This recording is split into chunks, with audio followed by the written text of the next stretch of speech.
ハレルヤ。ハレルヤ。2024年12月1日の礼拝を始めます。皆さんお立ちください。賛美歌539番を賛美します。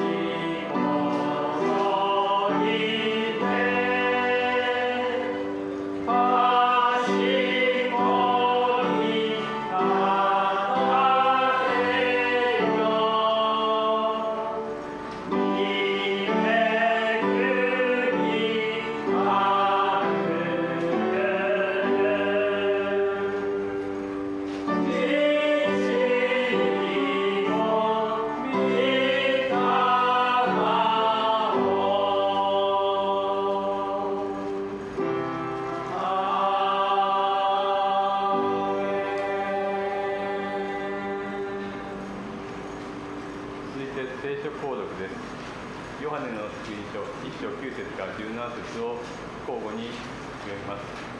Today's Bible verse is John chapter 1 verse 9 through 17.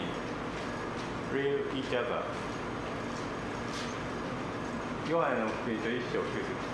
すべての人を照らすその誠の光が世に来ようとしていた。この方は人から世におられ、世はこの方によって作られたのに、世はこの方を知らなかった。この方はご自分の国に来られたのに、ご自分の民は受け入れなかった。しかし、この方を受け入れた人々、すなわちその名を信じた人々には、神の子供とされる特権をお与えになった。この人々は血によってではなく、肉の欲求や人の意欲によってでもなく、ただ神によって生まれたのである。言葉は人となって私たちの間に住まわれた。私たちはこの方の栄光を見た。父の身元から取られた一人子としての栄光である。この方は恵みと誠に満ちておられた。ヨハネはこの方について証言し、叫んでいった。私の後から来る方は私に勝る方である。私より先におられたからである。と私が言ったのはこの方のことです。私たちは皆この方の導きした豊かさの中から恵みの上にさらに恵みを受けたのである。というのは、立法はモーセによって与えられ、恵みと誠はイエス・キリストによって実現したからである。アーメン。お座りください。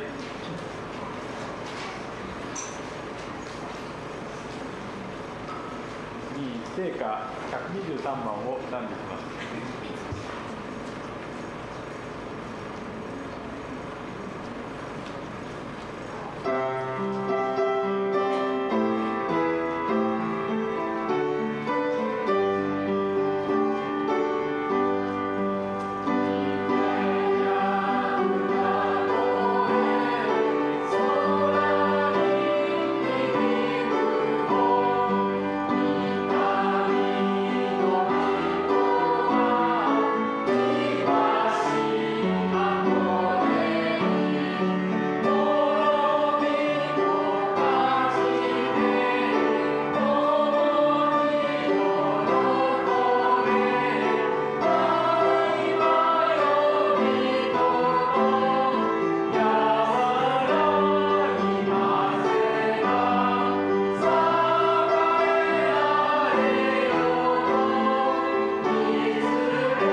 sa pagpapalangan.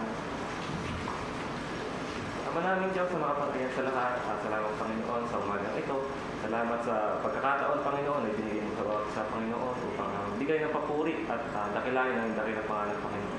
Dalangin namin, Ama, sa mga salita mo na maihahayag ngayong umaga, Panginoon, na patuloy na i-bless mo ito, Panginoon, at gamitin, Panginoon, upang maging blessing sa bawat isa, Panginoon. Gamitin mo ito upang maging daluyan ng iyong biyaya at pagpapala, Panginoon, sa buhay ng bawat isa, Panginoon. Nandito kami, Panginoon, hindi dahil para i-bless kami, Panginoon, bagkus nandito kami, Panginoon, dahil bless mo na kami, Panginoon. Salamat, Panginoon, sa patuloy, Panginoon, na bagamat kami ay hindi ka mahal-mahal, Panginoon, is minamahal mo kami, Panginoon, unconditionally, Panginoon. Salamat din, Panginoon, kahit na kami nagkakasala sa araw-araw, Panginoon, pero patuloy, Panginoon, na pinapatawad mo kami, Panginoon, sa aming pagkakasala, Panginoon. Muli, Ama, dalangin namin, Ama, na samahan niyo kami sa pag-aaral ng mga salita. Alam namin na kasama ka namin, Panginoon. Dahil sabi niyo nga sa inyong salita, 2-3 nagtitipon sa inyong pangalan, Panginoon. Nandun kayo sa kalagitnaan, Panginoon. Kaya, Ama, maraming salamat po. At ngayon pa lang po, Panginoon, ay dinideclare namin ang victory, Panginoon, sa gawain ito. Na anumang pong gawa ng kaaway, Panginoon, ay hindi pakagambala sa iyong gawain, Panginoon. At ito po ay binawasak namin in the name of Jesus, Panginoon. Dalangin din namin, Ama, sa aming mga pastor na patuloy, Panginoon, na ginagamit niyo, Panginoon, sa kaluwalhatian ng iyong pangalan, Panginoon. I-bless mo sila, Panginoon, gabayan, Panginoon, at bigyan mo sila, Panginoon, ng good health, Panginoon, upang mas makapaglingkod pa sila sa inyo, Panginoon, ng mas matagal, Panginoon. Ganun din po, Panginoon, sa aming translator, Panginoon, na si Ma'am Naomi, Panginoon, na patuloy na i-bless mo siya, Panginoon, at bigyan ng puso, Panginoon, na willingness, Panginoon, na nagmumula lamang po sa iyo sa kanyang ginagawa, Panginoon. Salamat po sa mga buhay nila, Panginoon, at patuloy, Panginoon, na punuin mo ng pag-ibig ang mga puso nila, Panginoon, pati rin po ang kanilang mga pamilya, Panginoon. Tunangin din po namin, Ama, sa mga kapatid namin, Panginoon, na wala pa rin, Panginoon, na patuloy, Panginoon, na i-extend niyo po, Panginoon, yung kamay niyo sa kanila, Panginoon. Ingatan mo po sila na makarating sila ng ligtas dito sa inyong sambahan, Panginoon, upang kasama namin sila na makapagpuri at dakilain ang iyong dakilang pangalan, Panginoon. Kaya din po, Panginoon, sa buong mundo, Panginoon, na nagdiriwang, Panginoon, ng ganitong mga gawain, Panginoon, patuloy na ikaw ang manguna at i-bless mo, Panginoon, ang lahat ng mga gawain ngayong araw, Panginoon, at patuloy, Panginoon, na ang tanging pangalan niyo lamang po ang may taas sa umaga nito, Panginoon. Muli po, Ama, maraming salamat po sa umagang ito. Salamat po sa patuloy na pagmamahal, pag-iingat at blessings na nararamdaman namin, Panginoon, sa araw-araw, Panginoon. Muli po, Ama, at salamat po. Ito po ang aming panalangin sa pangalan ni Jesus. Amen. Amen.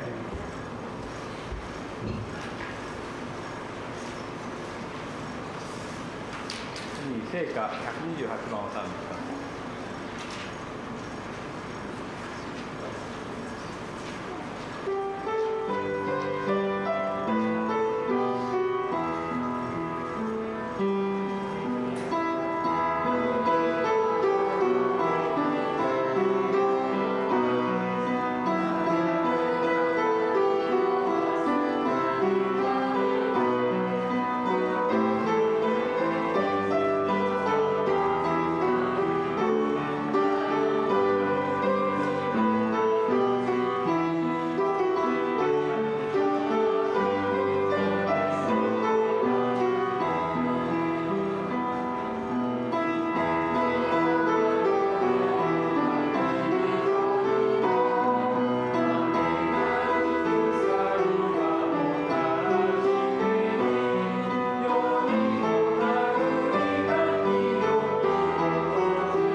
から127番、これは英語でスタンプします。The First Noel。Was a servant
して聖書朗読を大崎兄弟、メッツが健吾先生と続きます。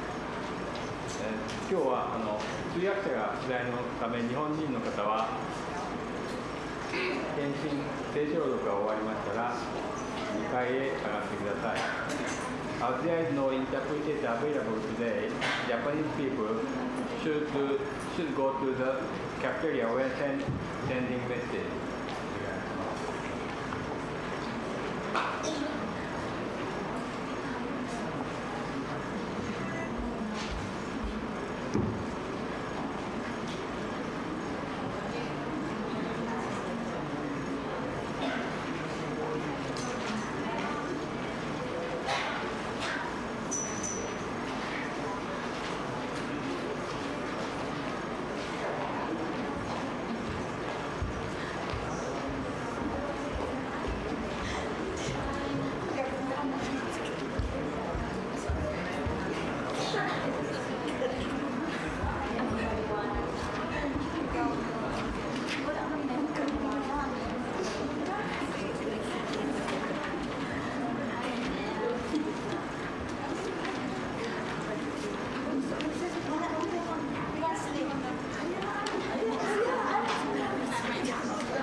Magandang umaga po sa bawat isa.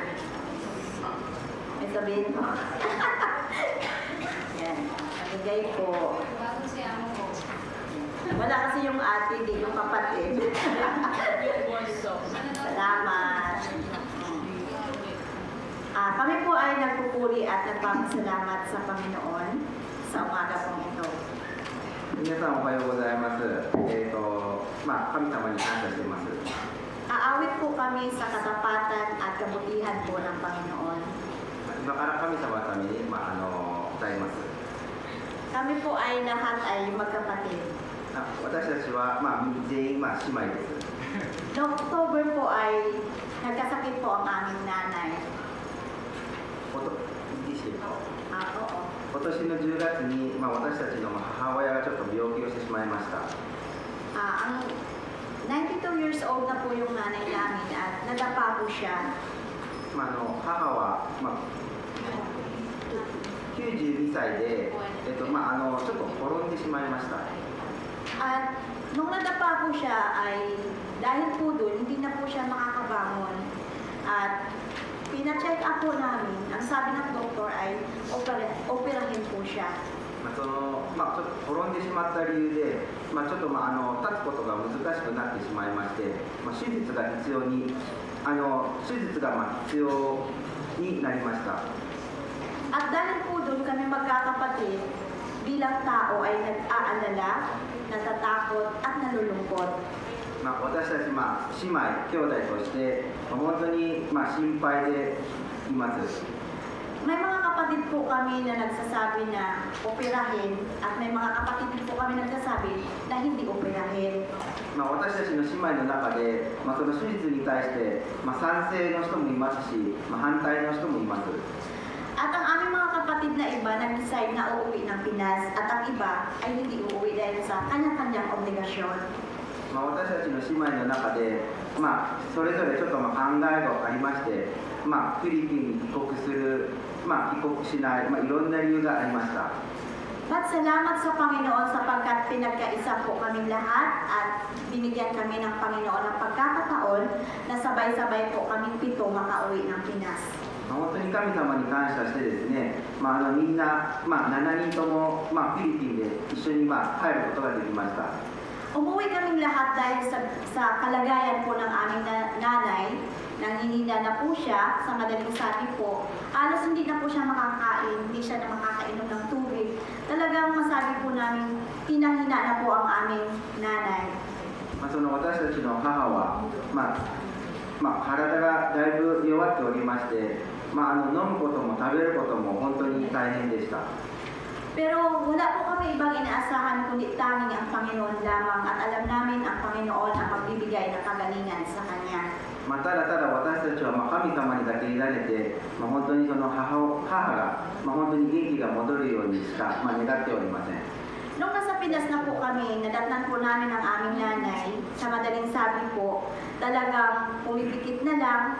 Tapos ang kinakain, hindi na po matigas na pagkain, kundi nakablend na po. At sa madaling sabi po ay ang kanyang iniinom, halos hindi na po niya maiinom. At akala po namin babalik na po siya sa piling ng ating Panginoon. まあ、私たちフィリピンに戻った時ですね、母親が本当に、飲むことも大変で、本当に噛むこともできずに、本当にだいぶ弱ってたので、その時もう本当に神様の元に戻るかと、思っていました。 Ba't nagpapasalamat po kami sa Panginoon?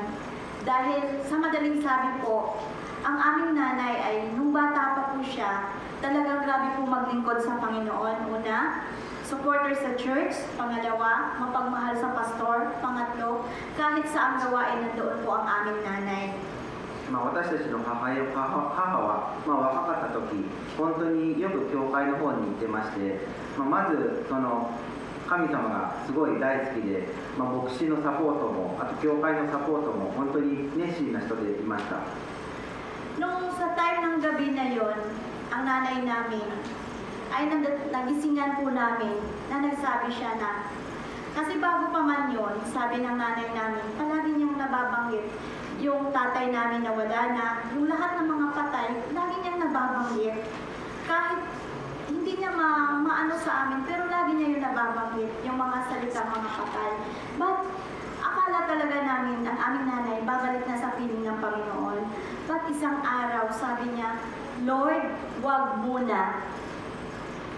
私たちがフィリピンに帰った時ですね、よくそのお母さんの口からは、もう亡くなられた方の名前をよく出していました。なので私たちも、本当にお母さんも、神様のもとに行くかって本当にすごい心配していたんですけども、ある、母親の、一言で、その神様ちょっとまだですっていうことを、口を出した時に私たちは安心しました。 At nung makita ko yun, kinabukasan, minamasdan mo yung nanay ko, nanay namin, unti-unti po siyang lumalakas. At ang kunti niyang nakakain na liquid, nadadagdagan yun kasi dinadaan na lang sa straw ang kinakain niya para at iniinom niya para malamnan at yan. Pero nung time ng gabi na yun na sinabi niya, Lord, teka lang po muna. At nang kinabukasan, nakita po namin na medyo lumakas-lakas ang aming nanay. もうちょっと神様もうちょっと待ってっていう言葉に対してですね、その夜から、だんだんと、お母さんの元気が戻ってきて、次の日から、その食欲っていうかですね、少し、飲むこともできました。もともとちょっとお母さんも弱っていまして、その液体をもう体に入れて、その元気、要はその体の状態を保つために、いたんですけども、だんだんと食欲も出てきました。 Naalala ko po yung buhay ni Hari Hezekiah, na nagkasakit si Hari Hezekiah. Ang sabi niya sa Lord, Lord, bigyan niyo pa po ako ng pagkakataon na mabuhay at pagalingin niyo po ako. At sa time na po yun, sinabi ng God kay Isaiah na pagalingin si Hari Hezekiah. その世界がその弱った時ですね、神様にもう少し力をくださいっていう言った言葉を私は思い出しました。 Alam niyo po ba, noong nanay namin pag kinakausap namin, nakakalimutan niya po ang mga pangalan namin. Pero pag tinanong niyo po siya, sino ang God?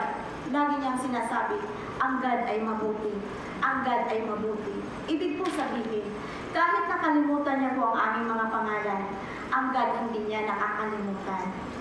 お母さんは、だんだんと私たちの、子供たちの名前を忘れていたんですけども、ただただ忘れてない言葉は、本当に神様は素晴らしい。その言葉だけはいつも覚えていました。 Kaya sa umaga po ito, dumanas mo po kami ng pag-alala, pag-alinlangan, pero nandito po kami ngayon, ipinapahayag kung gaano kabuti ang ating Panginoon. Umuwi po kami dito sa Japan na ang nanay po namin, sa biyaya ng Lord, Ang hindi niya nagagawa nung siya ay nadisgrasya ngayon, nagagawa niya na kumain mag-isa, makausap mo siya ng maayos, at napapatawa niya po kami. Kaya po kami lubos na nagpupuri, lubos na nagpapasalamat sa kabutihan at katapatan po ng Panginoon sa buhay ng aming nanay at sa katugunan ng aming panalangin. Kaya lahat na papuri pagsamba, binabalik namin sa aming Panginoon at sa ating Panginoon. God bless po. 本当にそのフィリピンに帰った時ですね、その母親がだいぶ、弱っていたんですけども、私たちがフィリピンに帰って、日本に戻ってきた時ですね、お母さんの、その当初事故をした時、立てれてなかったのが、だんだんとちょっと立つことも起き上がることもできて、元気もだんだんと戻ってきて、本当に感謝に、本当にすごい感謝しております。 Kaya po ang aming awitin, alay ko ay papuri. 今から Alay ko ay 今からその私たちで、その神様のために賛美します。 「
So, umpisa natin maaga, papalabas pa sila. Okay, so magandang umaga sa atin lahat. At sa mapagpalang umaga sa bawat isa sa atin at welcome po tayo lahat sa gawain ng Panginoon. Tulad ng madalas natin pinag-uusapan o sinasabi, nandito tayo para pag-usapan hindi ang kabutihan natin, kundi ang kabutihan ng Diyos. Hindi natin pag-usapan yung katapatan mo, ang katapatan ng God sa buhay ng bawat isa sa atin. So ang God natin ay mabuting Diyos at mapagmahal ng Diyos at tayo manalangin muna sa ating Panginoon. Panginoon na makapangyarihan sa lahat, lubos kami nagpupuri at nagpapasalamat sa iyo. Nagpapasalamat kami sapagkat may mabuting Diyos kami.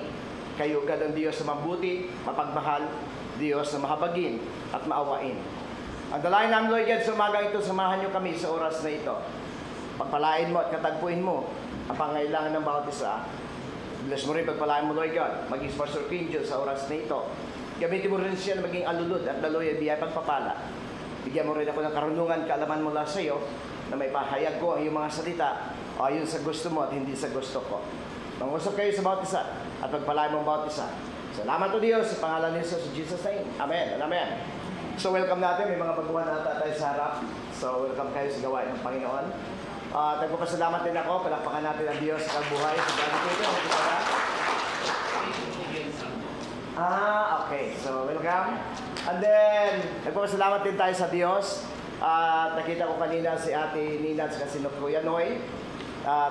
Sila po yung halos araw-araw ko na ipinagpipray talaga sa Panginoon at yung mga kapatiran na makasama namin din sila ulit sa gawain ng Panginoon. So, ang reason kung bakit madalas ko sila pinagpipray, kasi nung nagsimula kami sa Bible study, ay kasama na namin sila noon. Nagbabiyahe pa kami papunta sa bahay noon ni Mama Mary. Hindi, Mama Mary. Sister Mary. So may kasama niya sila, Sister Mary. Nakakala niya si Mama Mary. So, okay. So kasama namin doon si Sister Mary at pumupunta pa kami doon sa lugar ng Domino. At sila kasama namin madalas. So, noon ay magkapatid lang kami, 8 o halos 8 o ganun dito, hanggang dumating sila mag-asawa at si Ate Ana. Kaya sila yung pinasalamatan ko talaga sa Panginoon. At unti-unti lang doon, sa diyan ng Diyos, dumami na, dumami at patuloy ang Diyos ang nagdagdag at nagpadala. Lagi natin tandaan, ang bigawain ng Diyos lalago dahil may mabuting Diyos tayo. Okay, so tayo ay dalako sa ating pag-uusapan. At kagabi, ang pinag-usapan namin ay salita din ng Diyos. Okay. At doon po sa kagabi ay mayroon po tayong nasa online na rin po tayo doon at mayroon po tayo nagla-live po tayo doon. Pwede niyo po mapakinggan yung pinag-aralan po kagabi. Ngayon, ang ating pong pag-uusapan ay regarding po sa sinasabi ng buod ni Santiago. And according to Santiago chapter 4 verses 14 to 15. At ito isa sa mga bagay na isinusulat po nito ni Apostol Santiago. Ngayon, kukunin natin yung buong chapter ng Santiago at isa-summarize natin. Ang Santiago ay hinati sa 3 salita at pangungusap. Una, binigyan Santiago ng babala at warning ang mga Christian na huwag masyadong mag-connect sa mundo. Binigyan niya, from verse 1, ay binigyan niya ng paalaala ang mga Christian na huwag masyado magbibigay ng pagpapahalaga at importansya sa mga bagay na sa mundo. Santiago chapter 4, iyan ang emphasize ni Santiago. So ipinapakita niya doon tungkol dito, kaya nga madalas sila, nagkaroon sila ng anumang pagtatalo, pagkaroon sila ng mga bagay. Kaya nga sabi niya dyan, pag binasa niyo sa Santiago na yan, ang kaaway, ang kumakaaway at kumakaibigan sa mundo ay kumaaway sa Diyos. Ang ibig sabihin, ang nagbibigay ng pagpapahalaga at importansya sa mga material things sa mundong ito, higit sa Diyos, ay tinuturing ni Santiago na isa sa mga enemy ng God. So yun yung pinaliwanag niya dito. So hindi pa ako nagpaliwanag, but according to Apostle Santiago, pag mula doon sa verse 13 o verse 11, ay pababa hanggang 12, ay ginamit na naman po ang salitang, huwag kayong humatol sa kapwa. Kaya ang pinaka-summarize ng chapter na ito ay tumutukoy sa pangusap ni Santiago tungkol sa mga Krisyano. Na mga Krisyano at the time ay nagiging masyadong dikit at nagbibigay at binibigyan ng importansya at pagpapahalaga yung mga bagay kung saan pansamantala lang. Pagdating dito sa verse 11, sabi ni Santiago, huwag kayo magsiraan. Dahil doon sa paghangad sa maraming kayamanan at pag-ambisyon sa mga bagay, posisyon, kapangyarihan at kayamanan. In verse 11, nagkaroon sila ng pagsisiraan. Okay? So hinati niya. Verse 13 hanggang verse 17 ay itinalakay din naman dyan. Kabilang na dyan yung dalawang talata natin pag-usapan. Huwag kayo magmalaki o magmayabang. So, first, ang pinag-usapan in verse 1 hanggang chapter 4, verse 1 to 10, tungkol sa mga bagay sa mundo. 11 to 12, ang pinag-usapan ay huwag kayo magsiraan dahil dito. Of course, ganun sa tao, di ba? Normal sa tao, kapag ang tao ay nag-ambisyon tayo sa mga bagay-bagay at naghangarap na maraming bagay para sa ating sarili, madidiskarel yung ating spiritual life. Happy church. So ngayon, pagdating dito sa verse 13 at hanggang 17, ipinaalala ni Pablo o ni Santiago na salitang, huwag kayo magmalaki. Why church? Dahil hindi nyo alam ang bukas. Okay? So dito tayo talakay ngayon. At ikinukwento na natin ang buong kwento ng Santiago. Hindi masama mangarap. Hindi din masarap o hindi masama ang magplano. Pero hindi po tayo magmalaki dahil sa pangarap at plano. Verse 14, dahil walang nakakaalam ng araw niya bukas. Isang law student na nag-aaral sa isang universidad na kilala sa Pilipinas at walang iba kundi yung UP. Ilang araw na lang bago siya magtapos bilang abogado, siya natutulog sa kanyang dormitory at nalaglag siya. At sa pagbagsak niya, base sa balita, tumama ang kanyang ulo na naging dahilan ng kanyang kamatayan. O yung tinatawag na hemorrhage. Ngayon, nadatnan siya at nag-iisngan siya ng kanyang kasama, patay na. Bakit church? And expect ng mga magulang ang magandang pangako at magandang plano doon sa kanilang anak. Kung saan malapit niya na ma-achieve yung gusto niya ma-achieve sa buhay, sa kasi nawala. Bakit? Maliwanag sa sabi ni Santiago, huwag kayo magmalaki ang mga bagay na nasa inyo kasi ang buhay mo hindi mo hawak. Life is short. Ika nga. Amen?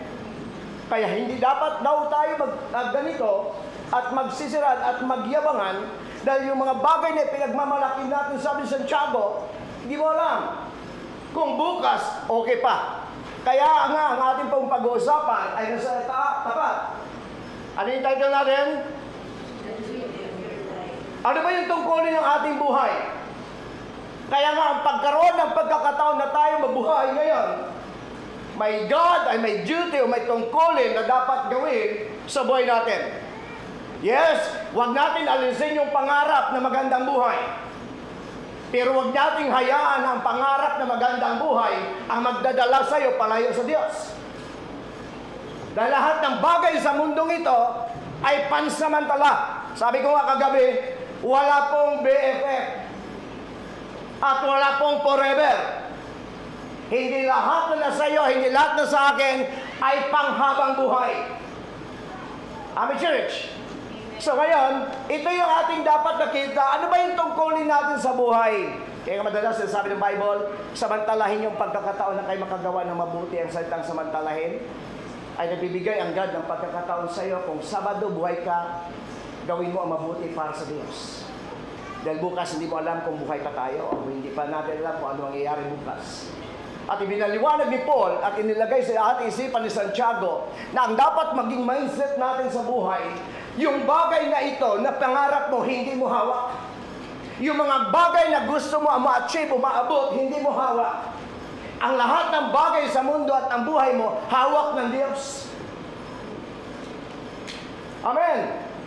Kaya nga sabi nga ng asawa kanina, yung si Mamang, ito na, halos kukunin na sa ng God. Pero ang God nag-extend ng kanyang buhay. Bakit? Kasi ang God ang may hawak ng buhay ng tao. Hindi hawak ng doktor, hindi hawak ng sinuman, hindi hawak ng medisina. Ang buhay ng bawat isa, hawak ng Diyos. At lahat ng pangarap natin, hindi natin maabot yan. Bakit sa ating sariling pangarap? Hindi natin makuha yung mga bagay na gusto natin kung hindi papaboran ng Diyos. Alala ko yung mga bagay na yan at pinakita ng Diyos dito kay Santiago.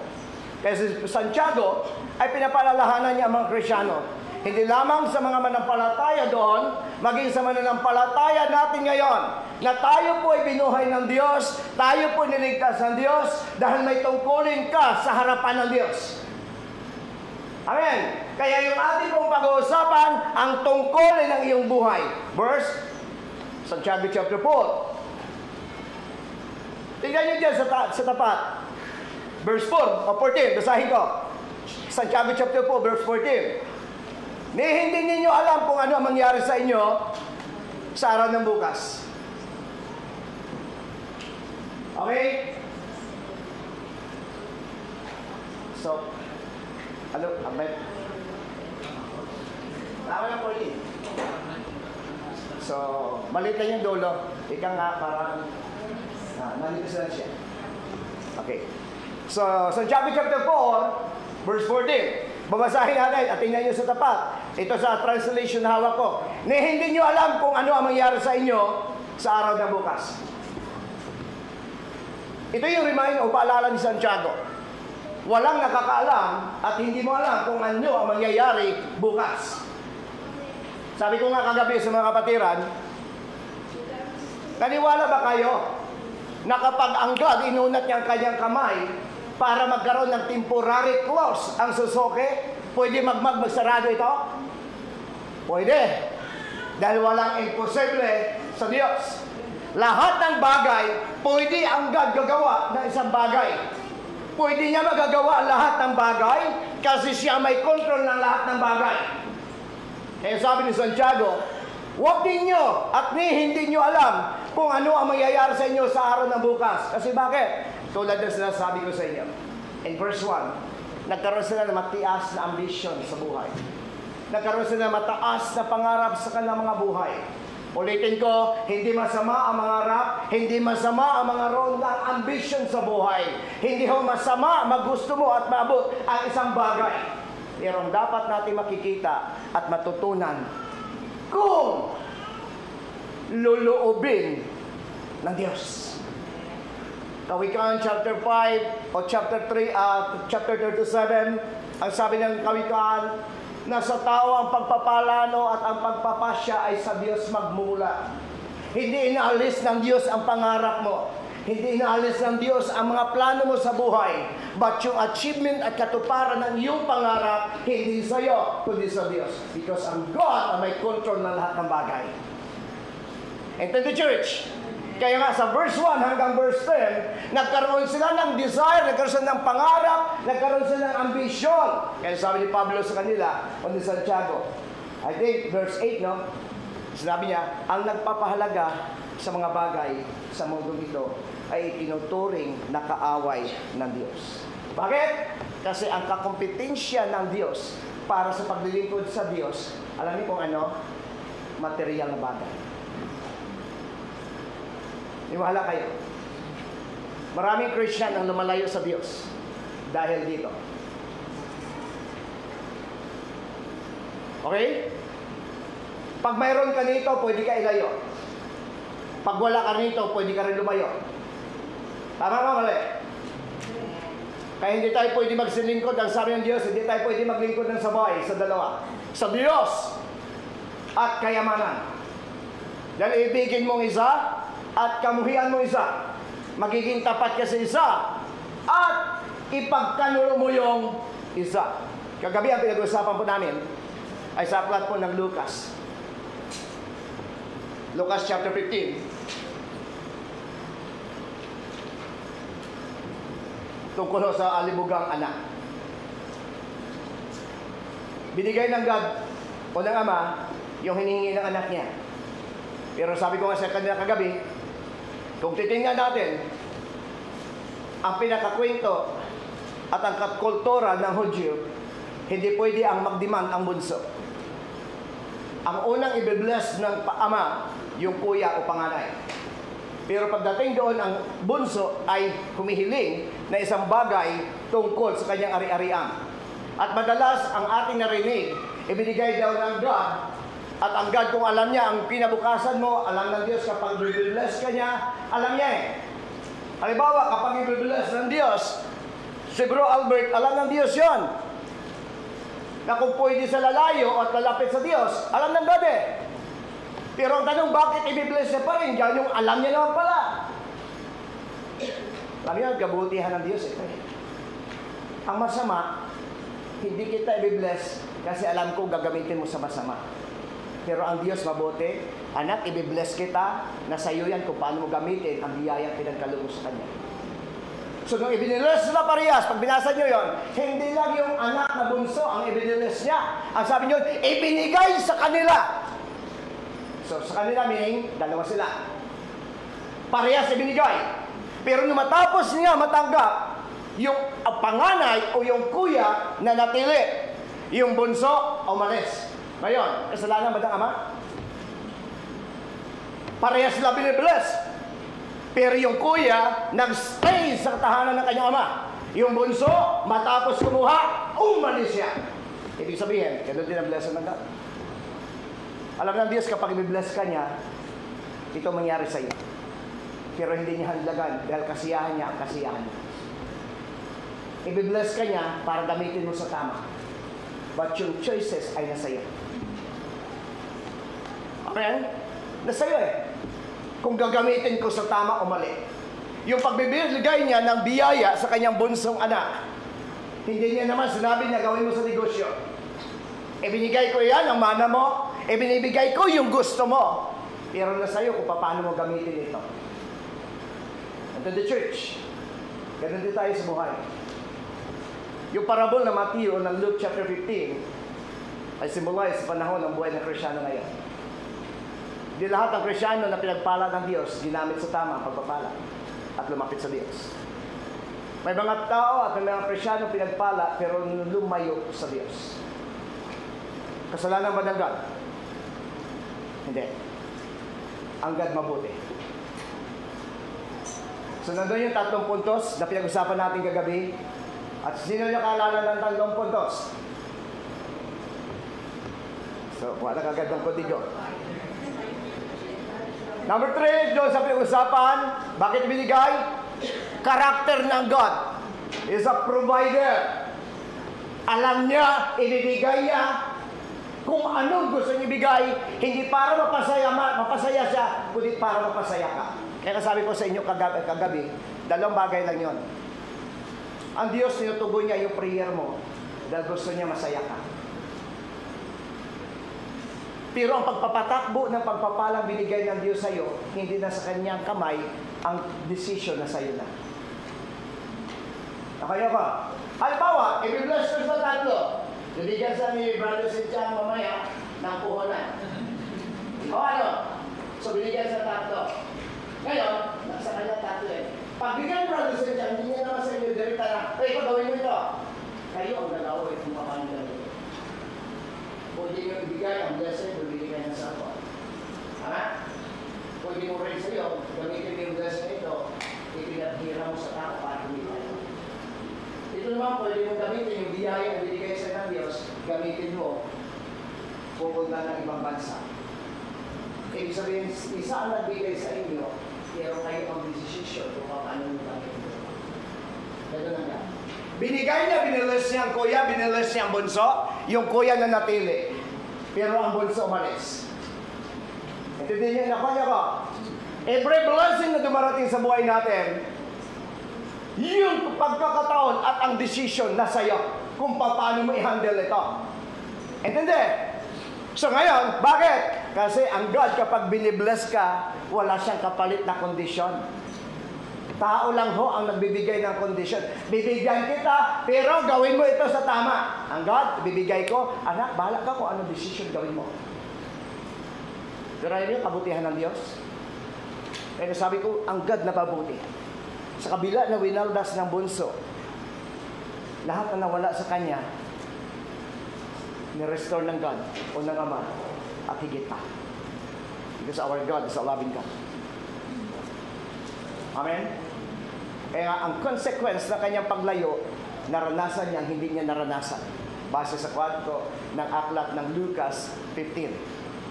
Church, sabi ni Santiago, huwag niyo muna ipagmalaki anong man mayroon tayo. Huwag kayong mag-ambisyon at mangarap ng mas marami.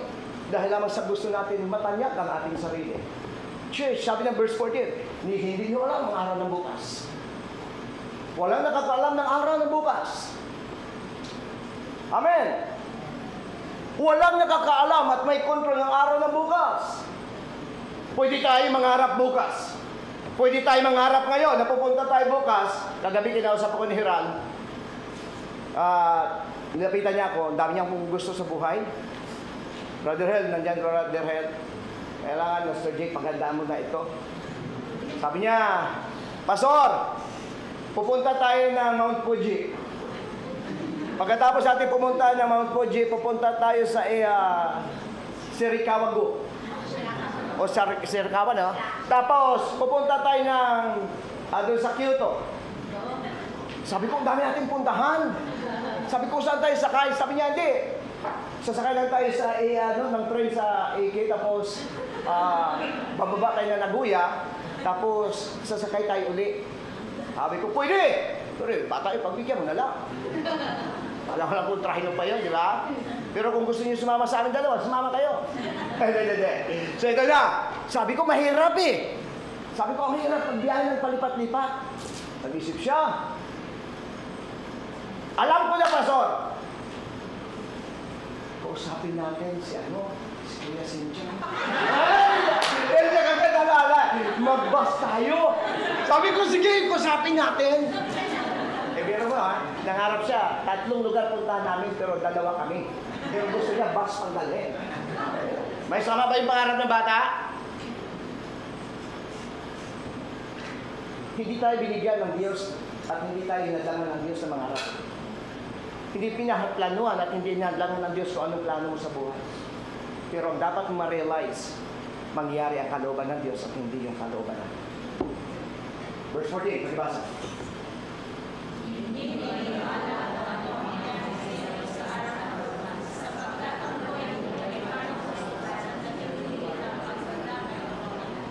Amen? Ang linaw ng sagot ng Bible. Dahil hindi nyo alam ang araw ng bukas. Pwede pa yung magplano. Kaya madalas, ang lagi ko natutunan at lagi ko sasabi pag nag-usap kami ng asawa ko, at magpaplano kami na uwi, at uwi kami sa darating na May, ang lagi namin sasabi, kung luluobin ng Diyos, uwi kami. Okay? Bakit? Kasi hindi mo alam yung araw ng bukas. Naka natin, kung luluobin ng Diyos, mangyari. Kasi bakit? Hindi mo alam ang bukas. Tama ba mali? Ultimo sa mga bagay sa ating buhay, ang kalusugan natin din natin hawak. Hindi hawak ng doktor. Huwag niyo pagmalaki na mayroon kayong card.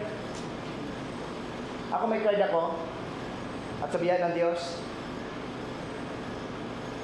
magte-12 years na ako dito o 13 years na ako. Pero laki ng kita sa akin yan. Hindi pa ako nakapunta at hindi ako pumupunta sa ospital. Nakapunta lang ako pag-clinic. Magpalinis ako sa itin. Yan na. Sayang? Sayang. Pero kailangan mong gawin dahil hindi mo alam ang pwede mangyari sa'yo. Amen. Pero hindi kayo binigyan para linggo-linggo nandun kayo. Kasi may radiation yan. So ngayon, itong linaw na sinasabi ni Santiago kasi ito ngayon summarize dito Ito yung pinakakwento. Kaya sabi ng verse 14, huwag niyo ipagmalaki yun, lahat na yan, kasi hindi nyo nga alam yung pwede mangyari bukas. Kaya ang lagi natin tandaan at isipin kung bakit ito yung sinasabi ng Diyos na hindi mo alam ang mangyayari sa iyo sa bukas na ito, dapat matuto tayo magpasakop kung ano kalooban ng Diyos. So, number 1, the duty of life. Number 1,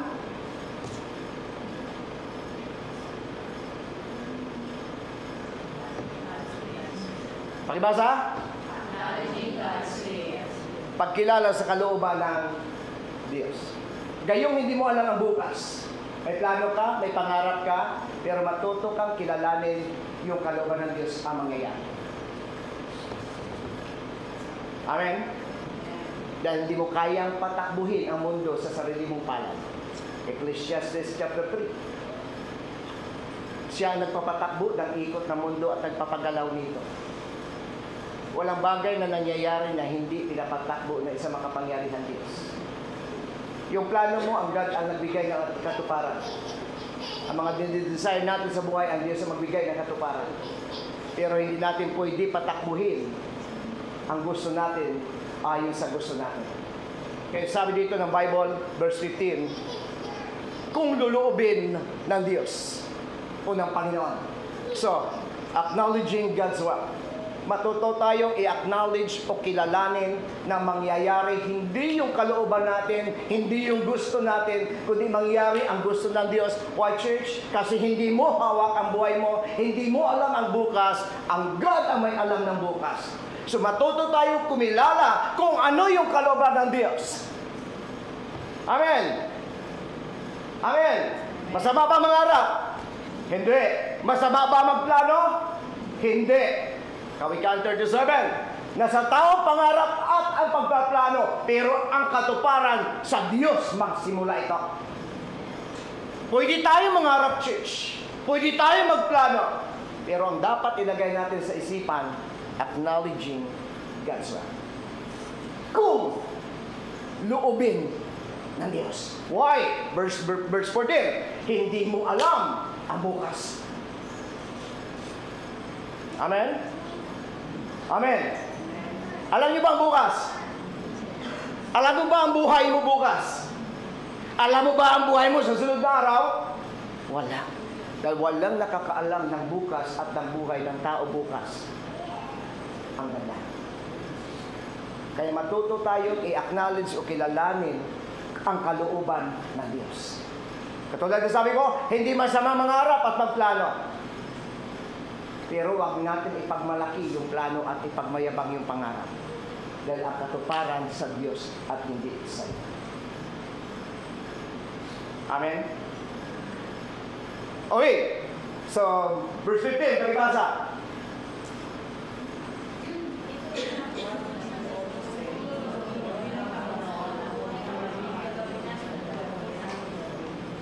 So sa pagkilala sa kalooban ng Diyos, sa verse 15, sabi ni Santiago, ito dapat ang inyong sabihin. So nag-advise. At ano yung advice niya? Kung luluobin ng Diyos o ng Panginoon. So bakit? Kasi nga, verse 14, malinaw sa sabi ni Santiago sa verse 4 o 14, hindi nyo alam. Siya lang nakakaalam. Walang nakakaalam nito. Ako hindi ko alam kung yung tinatrabahuan ko hanggang kailan kami pwede. Tama? Hindi ko alam eh. Hindi ko alam kung hanggang kailan pwede magbubukas ang kaisang pinapasukan ko. Hindi ko alam. Dahil walang nakakaalam. Sa isip natin, sabi nga ng kasama ko, Pastor, parang hindi ata tayo hihima. Sabi ko sa kanya, bakit? Kasi sabi niya, ang daming guma. Sabi ko, walang kwenta ang dami ng guma kung walang namimili sa guma. Tama ba mali? Walang halaga yung dami mong ginagawa at daming kaisya at sasakyan na kaparada na para ibenta. Ang problema, ang bibili ng iyong ibibenta.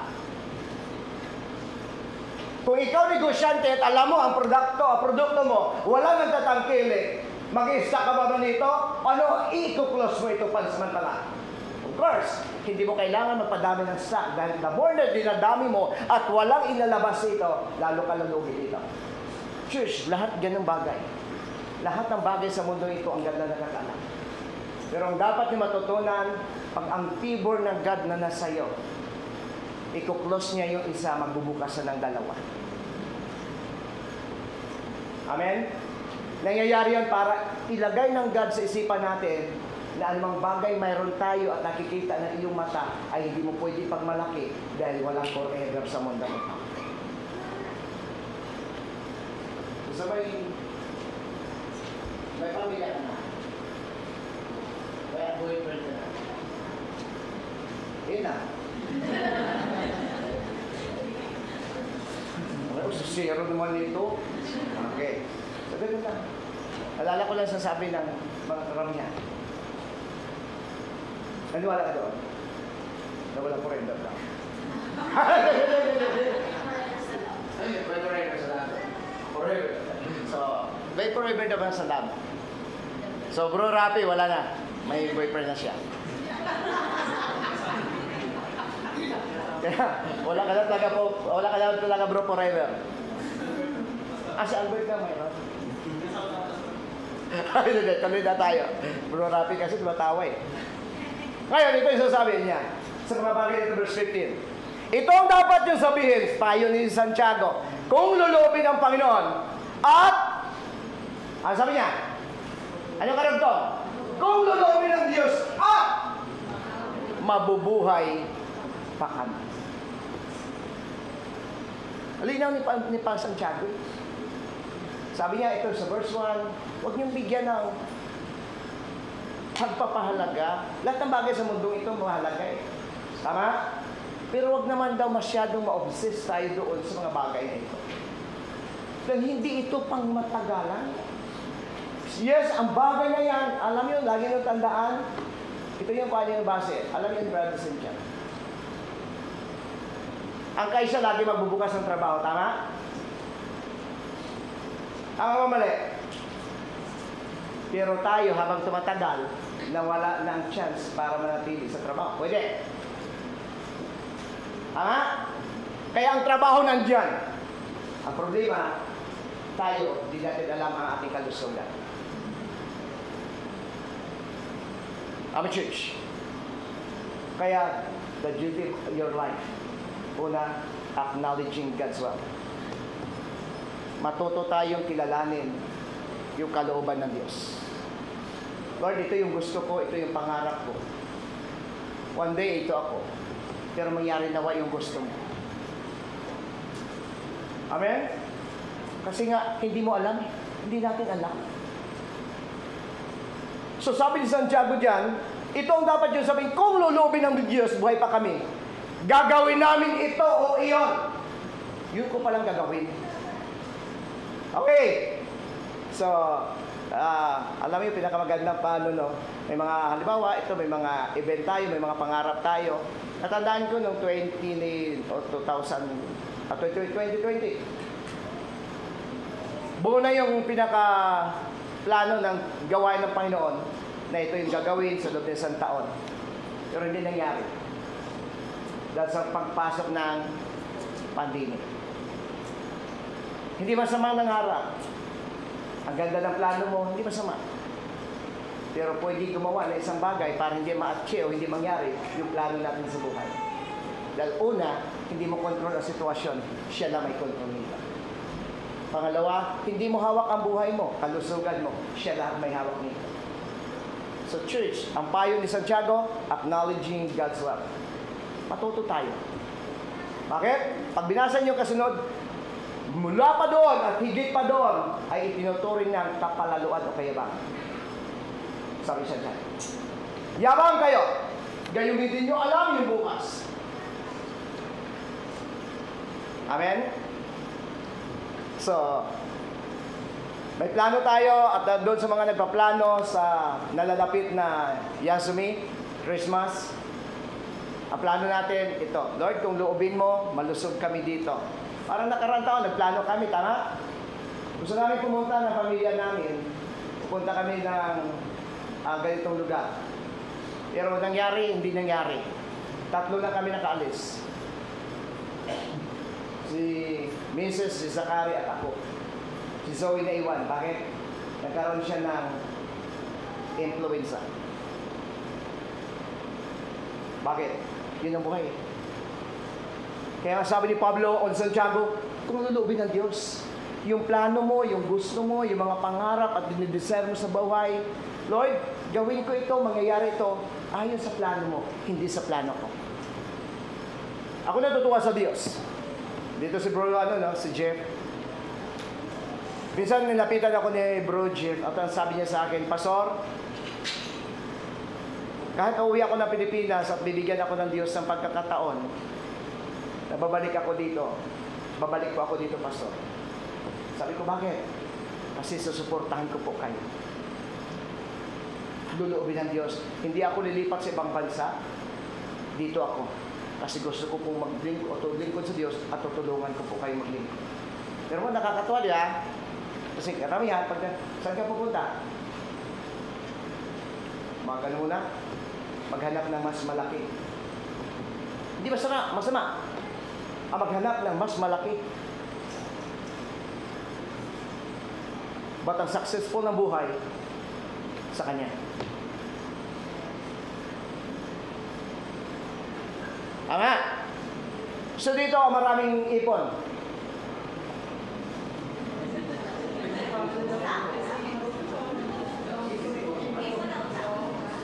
Daming ipon na, siyempre, laki na sweldo ninyo. Di ba? So, malaki sweldo, maraming ipon. Tama?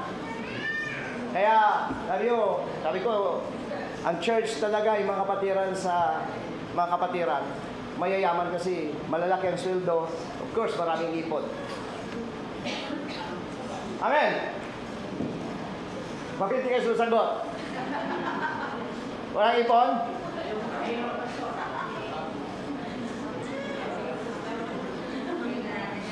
Sa bagay, nakita ko lang sa Diyos. Kapag nabaliwala natin ang sekreto ng God, sabi ng aklat ng awit, para ka lang naglagay ng pera sa buta sa bulsa. Kahit anong laki ng kita mo, anong laki ng mga bagay mayroon ka, ang kukantahin mo na lang kay bilis ng pagdating. O church, ang God ho may control na lahat ng bagay. Amen? So, acknowledging God's will. Matuto kang kumilala at ikilalanin kung ano ang kalooban ng Diyos at ano yung plano niya sa iyo. So, hindi natin magawa. Sabi ng 15, kung loobin ng Diyos, buhay kami. Gagawin namin ito o iyaon. Ito na napakasimple. Habang nakaupo ka, itanong mo sa sarili mo, paano yung bukas? Alam mo ba yung bukas? Susunod, alam mo ba yung bukas? Alam mo ba na malusog na pagbukas? Wala. Totoo, walang nakakalam. Kaya sabi ni Pablo ni Santiago, inaaboy ni Santiago, sabi niya, huwag kayong magmalaki. Hindi nyo harap ang bukas. Hindi nyo alam ng bukas.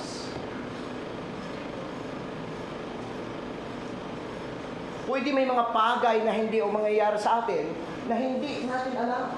So, sunod, Kawikaan chapter 3 verse 5. Okay. Kawikaan chapter 3 verse 5 o Proverbs 3 verse 5. Ang sabi niya, tayawi ka magtiwala ng buong puso at lubusan at huwag kang manangan sa sariling karunungan. Ang salitang karunungan na hindi lamang sa tumutukoy sa knowledge, kundi tumutukoy sa maraming aspeto sa buhay. Huwag kang magdepende sa lakas mo. Huwag kang magdepende sa kakayanan mo. Huwag kang magdepende sa abilidad mo. Huwag kang magdedepende sa pagiging bata mo. Kay Yahweh ka magdepende kasi si Yahweh ang may control ng lahat ng bagay. Amen. Amen, church. So, yun yung buhay. Kaya sabi niya, magtiwala ka ng buong puso kay Yahweh, lubusan. Huwag kang manangan sa sariling karunungan. Kasi nga hindi mo nga alam eh. Kahit anong bagay gagawin mo, kahit gaano tayo kagaling sa buhay, hindi mo kayang i-extend at ang mangyayari ang plano mo bukas, maliban sa plano ng Diyos. Kaya sabi dito ni Pablo, ni Santiago sa mga manampalataya, ito yung dapat nyo lang gawin. No? Dahil hindi nyo alam yung buhay, hindi niya sinasabi ni Santiago, huwag kayo mangarap, huwag kayo mag-ambisyon. Pero ang babala ni Pablo o ni Santiago, huwag kayong magbigay ng pagpahalaga sa mga bagay sa mundong ito. Bakit? Kasi hindi mo yan makakasama pagdating ng panahon. Lahat ng kapitbahay namin, dyan sa lugar namin, alam nyo, puro matatanda. Tapos sabi ko, araw-araw pa, may trabaho pa sila. Isang kapitbahay namin doon, 2 linggo ko na naririnig, lagi sa inuubo, pero isa lang siya, wala sa kasama. Ngayon, nakuha niyo gusto ko, ibig sabihin, masyado niya binibigyan ng pagpahalaga yung mga bagay na nakita sa kanyang mata. Pero hindi niya nakikita ang sarili niya, expired na siya. Church, hindi natin nahamak. Kaya sabi nyo dito sa verse 15, o Kawikaan 3 verse 5, kayawi ka magtiwala ng buong puso at lubusan, huwag kang manangan sa sariling karunungan. Amen? So, acknowledging God's will. Kilalanin natin at matuto tayong kilalanin na mangyayari yung kalooban ng Diyos at hindi ang ating karunungan at ang sariling plano. Mangyayari yung nais ng Diyos at hindi ang sarili nating nais. Okay? So, ito yung mga bagay na tinuturo sa atin ng God. Number 2. Number 1. Number 2. Pagtupad sa kalooban ng Diyos. Verse 15 pa rin tayo. Iyo. Okay, so sabi niya, accomplishing God's will. Verse 15. Matapos siya sasabi, kukunin natin si baba, after niya kami, gagawin namin. Kung buhay kami, at ito yung dapat namin gawin, at buhay pa kami, healthy pa kami, okay pa kami, yung gusto namin desire, yung pangarap ko, okay ako, gagawin ko. Ama? Kung okay ako bukas, malakas ako bukas, malusog ako bukas, okay pa yung bukas ko, gagawin ko yung plano ko para bukas. Accomplishing God's will. Gagawin ko. Pinalano ko, nangyari yung kalooban ng Diyos, buhay pa ako, bukas, yung pangarap ko para bukas, dahil bukas pa, buhay pa ako bukas, gagawin ko yung pangarap ko. And then the church. So, dito binibigyan tayo ng Diyos na isang mindset sa ating isipan na dapat lahat ng plano mo at lahat ng mga decision sa buhay, lahat ng ambition, dapat nakakonekta lagi sa kalooban ng Diyos. Huwag natin patakbuhin ang God sa gusto mo. Kaya mo patakbuhin ka ng Diyos sa gusto ng Diyos. Amen? Hindi lahat na nangangarap na maganda, naabot yung pangarap. Amen? So, ito yung sinasabi ng Bible. Ito ang dapat yung sabihin kung buhay pa kami at lubay ng Diyos na buhay pa kami, gagawin namin ito o iyon. So, bakit? Kasi kung buhay pa ako, sabi niya, tuparin ko yung kalooban ng Diyos. Ano ba kalooban ng God sa atin?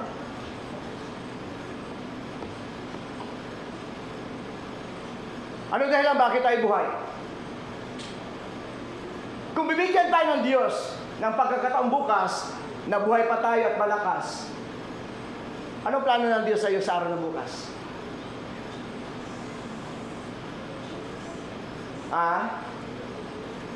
Halimbawa, hindi mo alam ang bukas, hindi ko alam ang bukas, pero kung niloob ng Diyos na buhay pa tayo bukas at malakas tayo bukas, anong dapat natin gawin?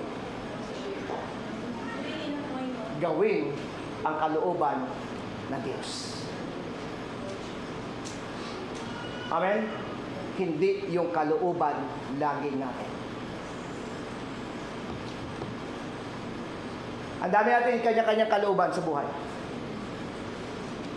Pero dapat matutunan at makita natin yung kalooban ng Diyos sa buhay mo. Kaya nga, ang pamagat natin ay ano? Ano yung title natin? The duty of your life. Ano bang trabaho? Ano bang tungkulin ng buhay mo? Number 2.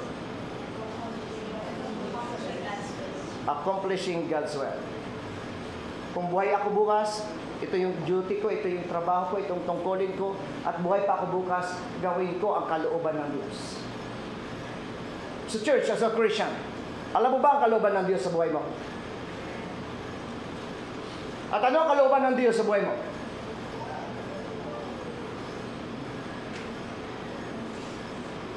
Ano ang pinaka number 1 desire ng God sa buhay mo? Ano yung pinaka number 1 niya na gusto at kalooban niya na mangyayari sa buhay mo? Magkaiba. Ano sir, ano? Pagiging lordship niya. Tapos, may idea pa? Kalooban ng Diyos. Yung gusto ng God sa'yo. Bibigyan ka pa niya ng buhay bukas. At inalaw niya malusog ka bukas. At gagawin mo yung bukas mo dahil may duty ka, may katungkulan ka na dapat mong gawin. At yung araw ng bukas na yan, binihuhay ka ng Diyos, pinalakas ka ng Diyos dahil mayroon siyang tungkulin at marapat trabaho ipagawa sa iyo. At ang pangalawa natin, accomplishing God's will. Ano yung God's will ng Diyos sa iyo? Kay Kuya Ben? Sa God. Alam mo yun, simple na sasabi ng kamikaan. O tao! Si Yahweh na iyong Diyos na dapat yung paglingkuran. Magiging makatwiran kayo at magiging mahabagin. Yan ang kalooban ng Diyos. Magiging makatwiran tayo at magiging mahabagin. At gawin yung kalooban ng Diyos. Eh tayo nandito, hindi ho every Saturday, hindi po every Sunday. Kapag ang God nagbibigay sa iyo ng pagkataon, gawin natin yung kalooban ng Diyos.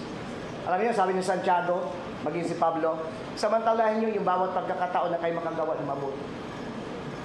Alam niyo, salitang samantalahin, gawin mo yung oras na ito na binigay ng Diyos sa iyo na makagagawa ng mabuti. So kung bukas buhay pa tayo, kalooban ng Diyos, alin? Gumawa tayo ng mabuti. Sabi nga ng isang kwento, at isang tanong, at pwede ko rin itatanong sa inyo. Halimbawa, bawat isa sa atin ay kausapin ng Diyos, habang nakaupo ka. At ang buhay mo, sabi ng Diyos, Lowy, buhay mo hanggang sunod na lang na araw. Ikaw, Albert, ang buhay mo hanggang Wednesday. Lahat kayo may nakatakdang araw. Anong gagawin mo bukas?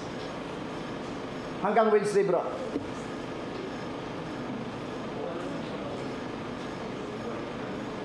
Halimbawa, 3 hanggang Wednesday ka na lang. Sabi ng God, Albert, hanggang Wednesday ka na lang. Bibigyan kita, Albert, ng pagkakataon mula bukas o ngayon na gawin mo yung gusto mo. Anong gawin mo?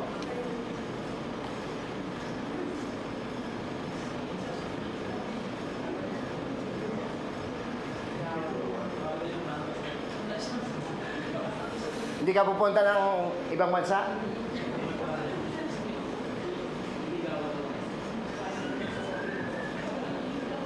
Sabi niya, manligaw daw siya. Sir Victoria, kung gano'n ang demand ng God at sasabihin ng God sa iyo, Victoria, sabi niya, hanggang Wednesday ka na lang. So, samantalahin mo yung pagkakataon. Anong gagawin mo, Sir Victoria?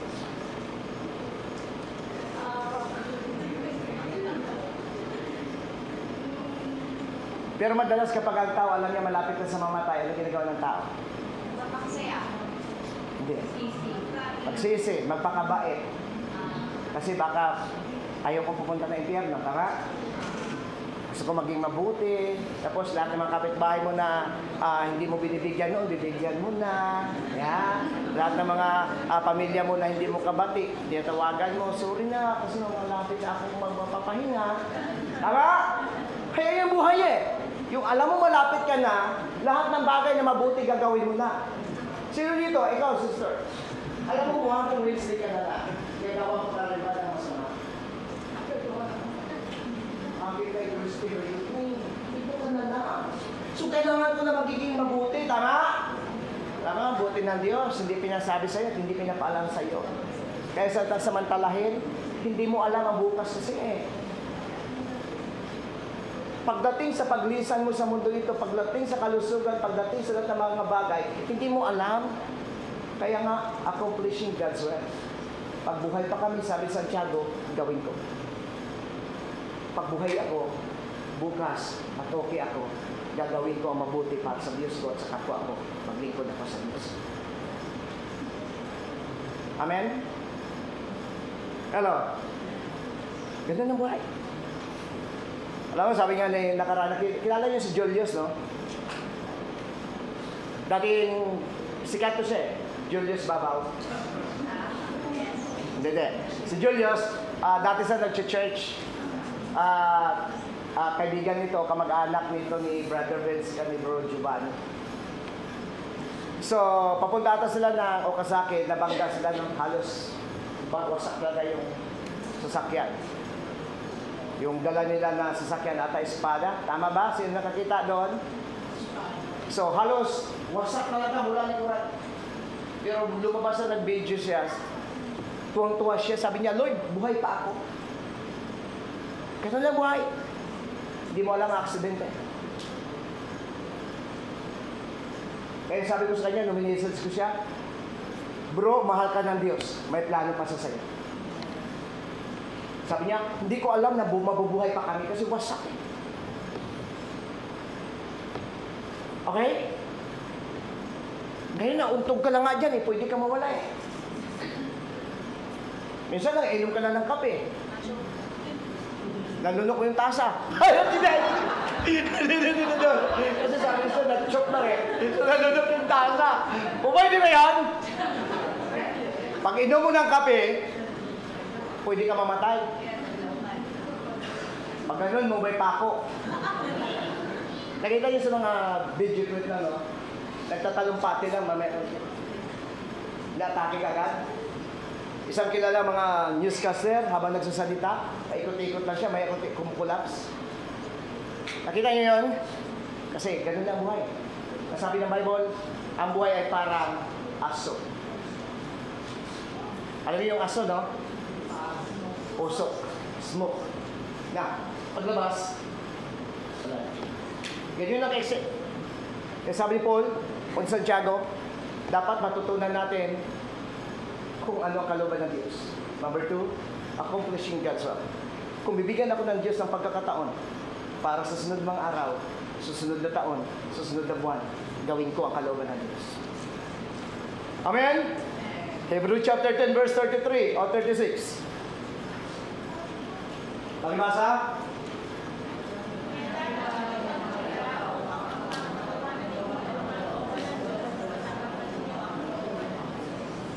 Okay, sa translation, ginamit kasi dyan ay yung kalooban ng Diyos, matatanggap ninyo ang kalooban ng Diyos. Ito sa translation. Kailangan ninyo magtiyaga upang kapag nagawa ninyo ang kalooban ng Diyos, kapag nagawa niyo, bakit? Accomplishing God's will. So binigyan ka ng Diyos ng chance na makagawa na mabuti, maging mabuti, mag-serve sa Kanya.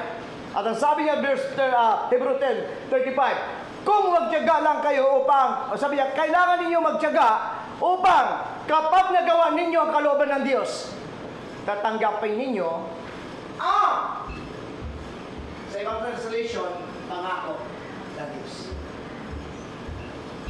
Yung desire mo, desire ng God. Yung pangarap mo, pangarap ng Diyos. Amen. Yung gusto mo, gusto din ng Diyos. Pero matuto tayo i-acknowledge kung anong kalooban ng Diyos. Matuto tayo gawin yung kalooban ng Diyos. At ang pangako niya, Hebrews 10:36, yung pangarap mo, matatanggap ninyo sa Diyos. Amen? Bakit ito? Matatanggap ang pangako, matatanggap sa Diyos. Kasi lahat ng pangarap mo, ang God may hawak. Lahat ng gusto mo, ang Diyos ang may hawak. Lahat ng kalakasan mo, buhay mo, ang Diyos ay may hawak. Kapag nangyari ang kalooban ng Diyos sa buhay mo, bubuksan niya ang pagkakataong ito para maabot yung pangarap mo sa buhay. Pero anong gusto ng Diyos? Accomplishing God's will. Anong kalooban ng God sa atin? Magiging mabuti. Magiging mapagpakumbaba. At gumawa ng mabuti. Yan ang kalooban ni Yahweh. According to the prophet Jeremiah, church. Ganito sa buhay.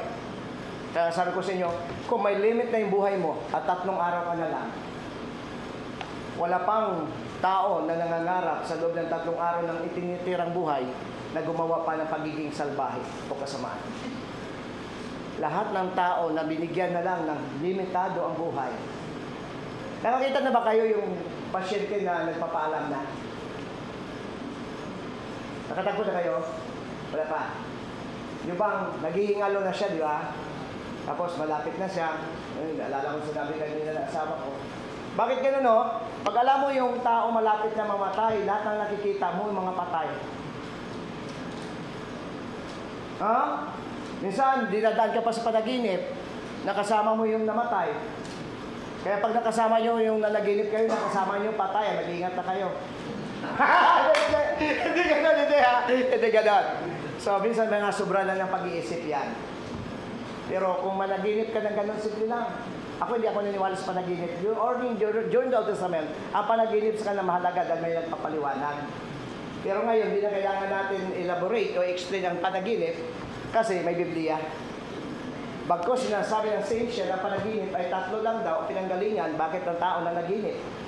Una, sa sobrang kabalisahan, pagod, at sa sobrang kabusugan. Yun ang brown dahilan. Kaya nga iba namamatay, sobrang busog, di ba? Ang tawag nila dyan, ano? Hindi namatay. Bangungot. Bakit daw naman bangungot?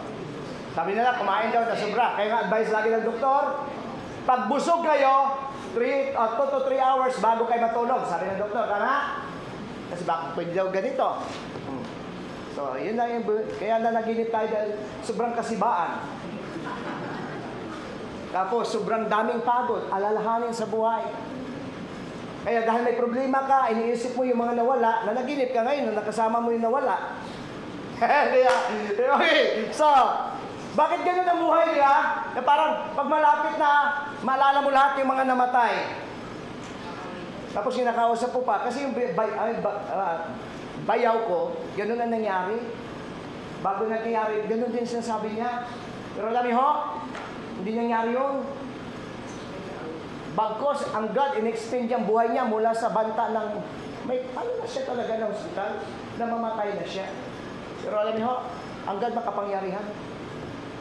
Pinagpipray siya, nakakilala pa siya sa Diyos bago siya namatay. Pero umabot pa siya ng halos 6 na buwan. Bakit? Kasi ang God may control ng buhay. Pag sinabi ng doktor na hanggang bukas ka na, at sasabihin ng Diyos, hindi, may bukas pa. Ha? Tapos sir, sabihin ng doktor, hanggang bukas na lang. Sabihin ng God, may bukas pa. So, ibig sabihin, mayroon pa another day. Kaya, may bukas pa. Ang lungkot na ganda, no? Tuloy mong rurapit. So, nandiyan naman sila. Kala ko nandiyan na si Uksak. Wala mamanstrahan. Okay, so sabi niya, magaganap at matatanggap ninyo ang pangako ng Diyos. Number 3.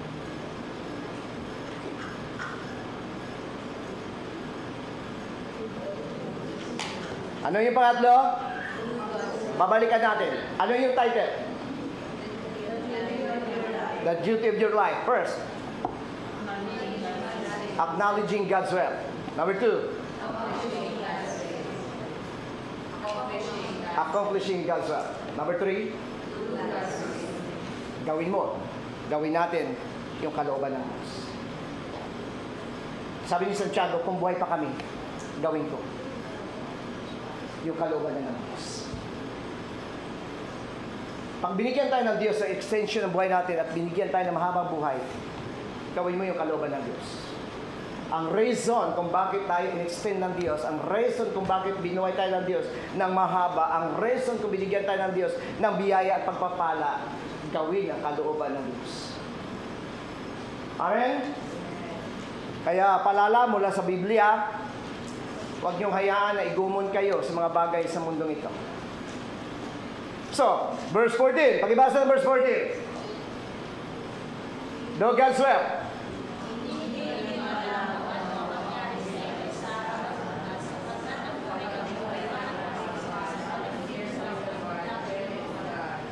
So sabi niya, hindi niyo alam kung ano mangyari sa inyo sa araw na bukas. Sapagkat ang buhay ninyo parang ano nakalagay?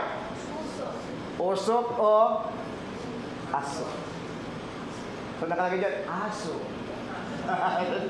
Okay, ganun na ang buhay. Na parang napakaikli lang, simpleng bagay.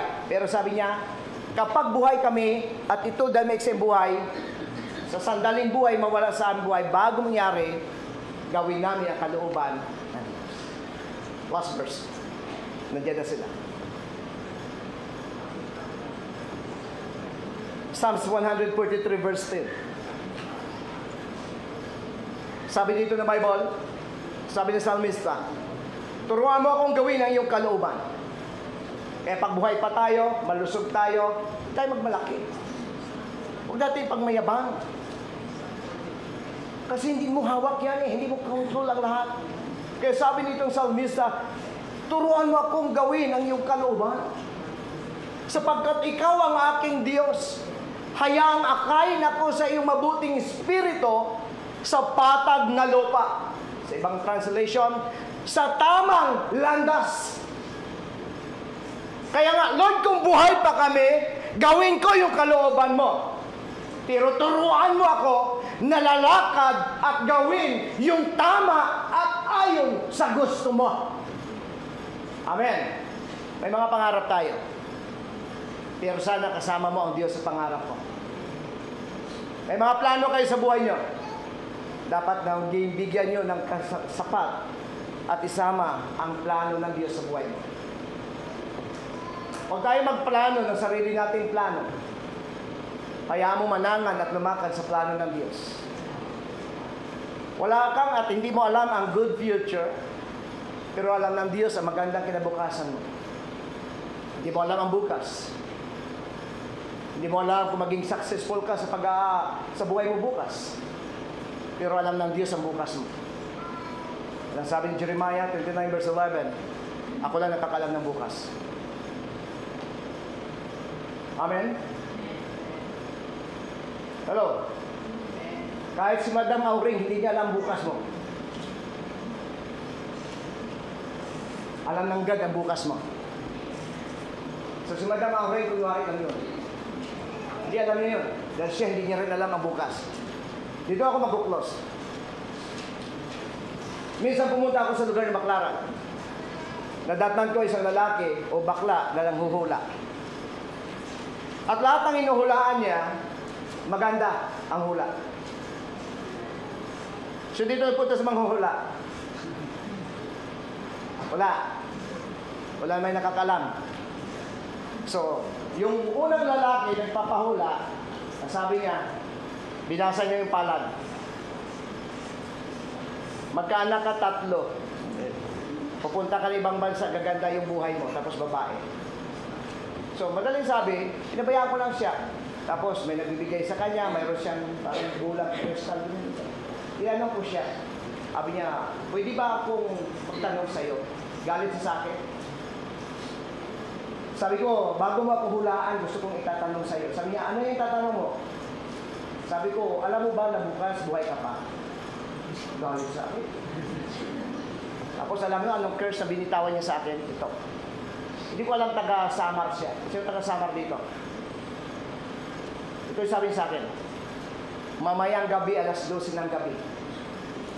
Yung sumpa na bibitawan ko sa iyo, tanggapin. Sabi niya sa akin. Sabi ko sa pangalan ng Diyos na pinaglilingkuran ko at Diyos na makapangyarihan sa lahat.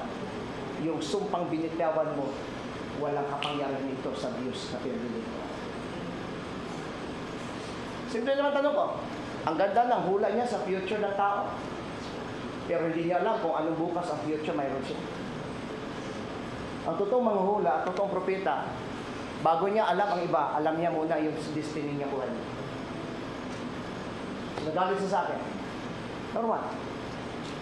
Pero nung kinilers niya ako, hindi nangyari yung gusto niya dahil ang God na pinaglingkuran ko ay makapangyarihan ng Diyos. Eh sabi dito ng awit, turuan mo akong sumunod sa kalooban mo. Church, hindi man tayo literal na pumupunta sa manghuhula, pero yung mga plano natin at dinisay natin, consider bilang isang hula pa dahil hindi pa nangyayari sa iyo. Yung future mo hindi mo pa alam, pero alam na lang God yung future na nakalaan para sa iyo. Jeremiah 29 verse 11. Okay? Maganda lang God, sister, ilang sa future. Magkaroon ka ng kakahulog.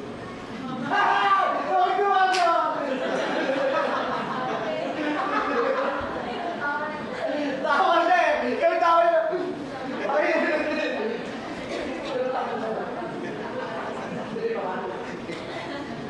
Hindi pa daw ka. May boyfriend ka na. Mayroon na. Wala ka lang pag-asa, Bro Albert. Kasi dapat may re-rate ako sa inyo. Bro Albert, pagka tayo. At humarap ka dito. Harapin niya ka daw nakita.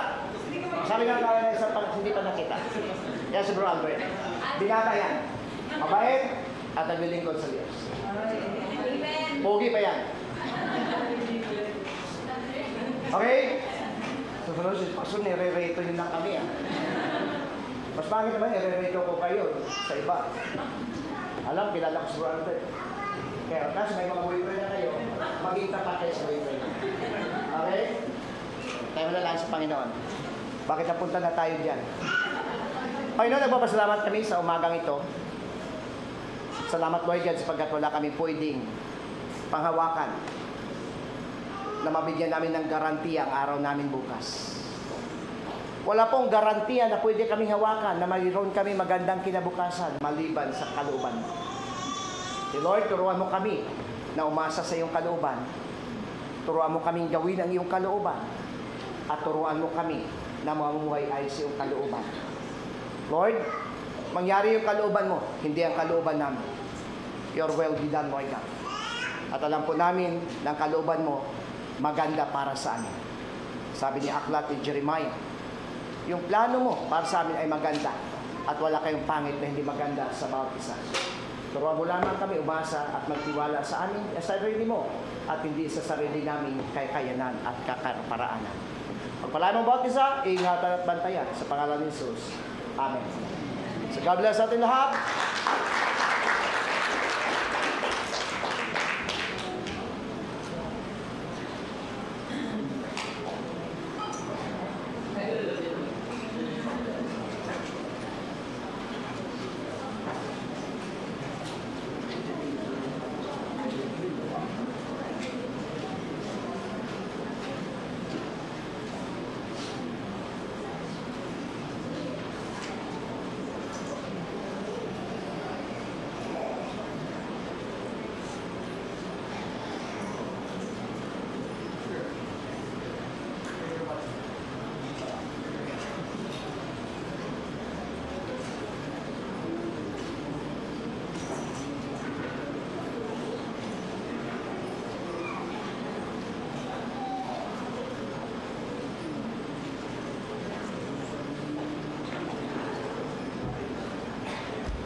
ハレルヤマーチを行います。お願いします。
のお祈りを返ししまいお願いします。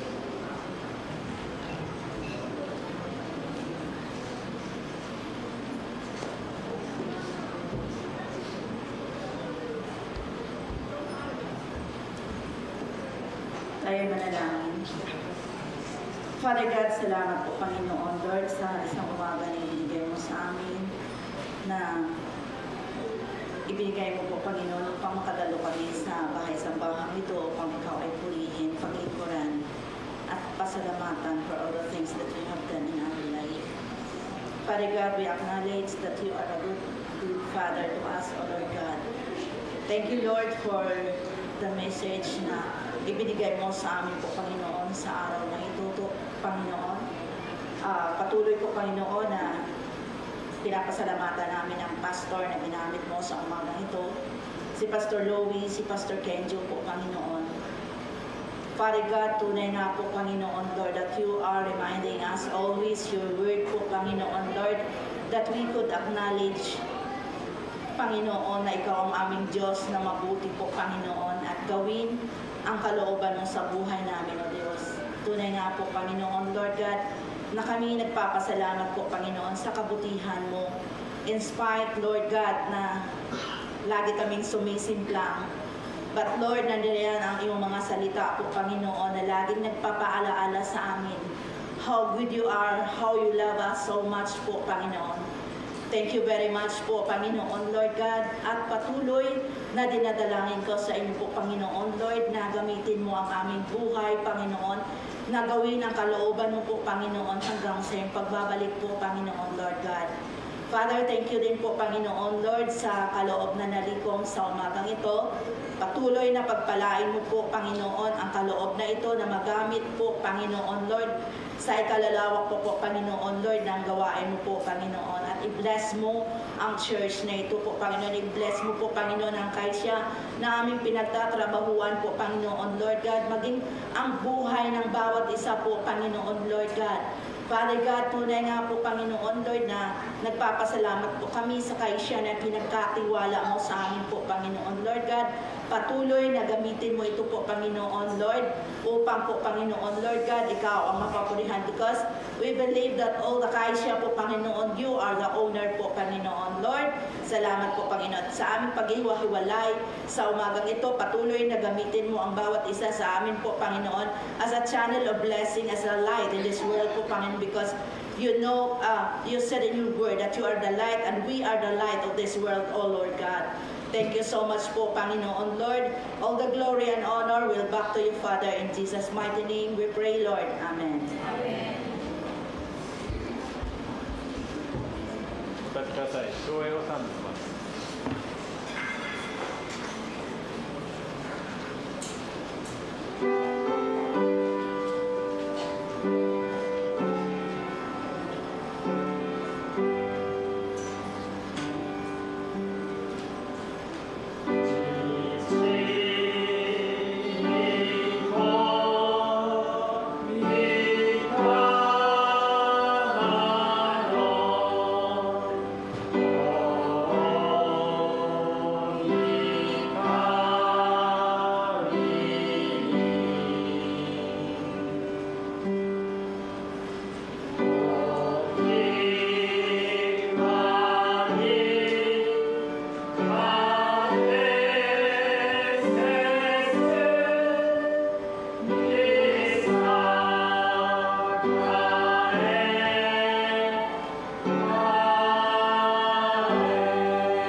So Diyos na makapag-ingat sa ating gadapat sakdal sa mundong ito at ang pagkipagpisan ng Banal na Espiritu Santo at ang pag-ibig ng ating Panginoon si Kristo ay subayin niyo mula ngayon hanggang sa kanyang pagbabalik sa pangalan ni Jesus. Amen and amen. God bless ating lahat.